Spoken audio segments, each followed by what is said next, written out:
Yes, sure. Well, I'm afraid I'm not going to be any more cheerful. But it's all right because you all get a break for a very stiff drink, don't you?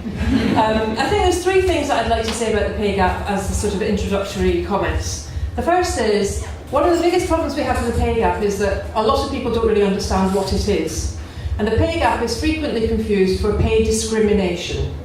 And particularly when you discuss this, or as when I am invited to come and discuss this, often generally set up with somebody who will argue that there's no such thing, because this is the level of sophistication in our media debates around this stuff.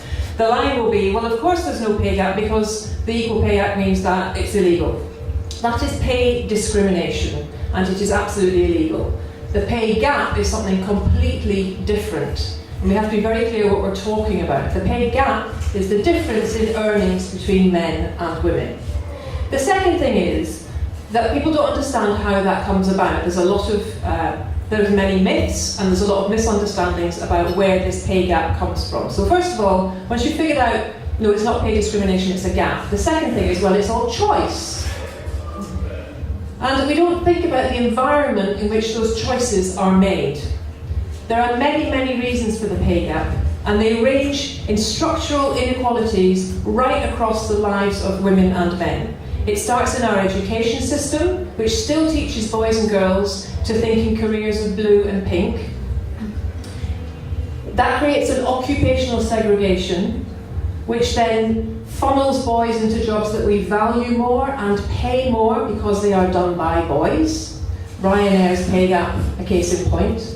Science, technology, engineering, maths. We funnel girls into caring, clerical, catering. We don't care about those jobs. As a society, we don't value them, so we pay them a lot less. The next structural barrier is care. We don't share care. We don't value care. Political party after political party puts forward ideas for growing the economy based on physical infrastructure. We do not invest in social infrastructure. Shared parental leave for men and women on a use it or lose it basis for men would revolutionise the lives of women. And yet this is a priority for no other party than the Women's Equality Party. And the last thing to say, I think, about our misunderstandings about the pay gap is, well, there's nothing we can do about it, really.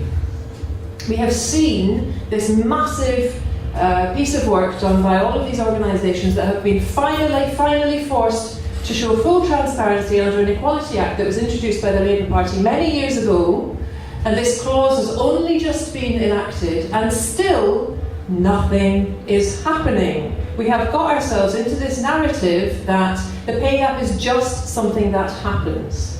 It is a lifestyle choice for ladies, because we all choose to do those low-paid, flexible working work jobs because we have children and it's our joy and pleasure and responsibility, but it's ours and ours alone.